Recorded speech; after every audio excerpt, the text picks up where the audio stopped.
So today I wanted to share another lesson in forgiveness that I've recently learned, and it's a lesson about judging ourselves against other people on our spiritual paths, which I know that we all have a tendency to do. And it can be so easy for us to read books written by another seemingly separate identity, or to hear their stories and their experiences, and to use their stories and experiences to judge against our own.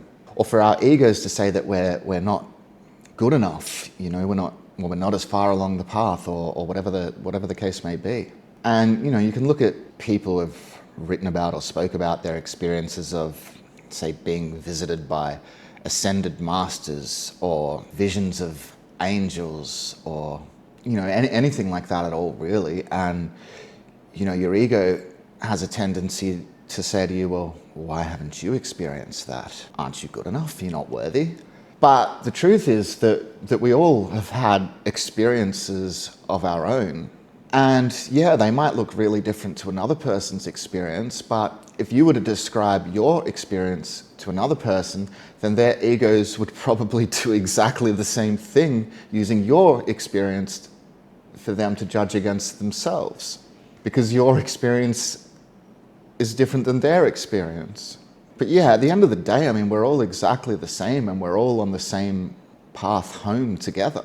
And our inner teacher knows exactly what the quickest way home for each and every one of us is, and that's going to look different for all of us. And I know for myself that those profound experiences can come at the beginning of the path just as much as they can come towards the end of the path. But those experiences at the beginning of the path, because they really threaten the ego, they can also kind of put you in a state of kind of mental instability, because your ego is really, really threatened, and your mind is also really trying to make sense of it. And so my point is that not everyone's experiences are always what they might appear to be. And so just as my own experience of that, so when I first really got onto the spiritual path, I discovered Kundalini yoga and, all the breathing exercises, breath of fire and everything else in order to try and raise the Kundalini. And I got completely addicted to it. I absolutely loved that feeling of electricity running through the body, and the tingles at the top of the head, and, all that different stuff. But like any addiction, it turned on me. And so I was meditating a lot back then, and during meditation, I felt myself I felt my body kind of disappear and go into what's called the void, a state of complete nothingness. And honestly, it kind of scared me. And so that happened a few times, and then I started to just spontaneously fall out of my body. And so I was on a plane one time, and I was just kind of sitting there, and all of a sudden I felt myself falling through the bottom of the plane out into the sky, and I kind of jolted back to my body, and everyone in the kind of looking at me like, what the hell? That was a really, really kind of scary experience. But those experiences obviously came from trying to raise the Kundalini way before my mind was ready, and I hadn't done anything at that point really to change the actual cause, which is the mind. I was only working with the body. And so it took a long time of learning and a lot of uncovering and forgiving all of my unconscious fear, guilt, shame, and all of that stuff. And it's only now, 20 years later, that I've had the experience of the void again, although this time it wasn't a void. And it wasn't complete nothingness. This time it was God. And it's very difficult to explain, but it's that limitless, expansive, infinite, pure happiness, peace.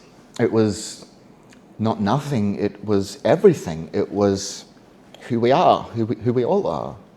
And the reason that, 20 years ago, the void, or, we call it the void, it seems to be devoid of love and to be devoid of anything, but that's because I was devoid of love. I was devoid of God. And God at that point was nothing to me. because I hadn't done the work and I hadn't uncovered the unconscious fear, guilt, and shame that was hiding God and hiding myself.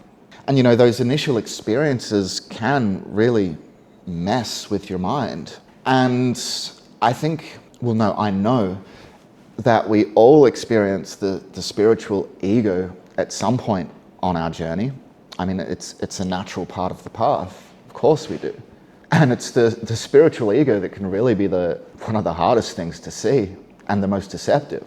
So my point in saying all of this is when listening to another's journey, you really have no idea where they are on their path or how much spiritual ego is involved either. And it can be really easy, especially for somebody in the public eye, to exaggerate or to fabricate their experience in order to sell books or courses or whatever the case may be. None of that matters really, and it doesn't matter where anyone appears to be, because we're all on the same path home to exactly the same place.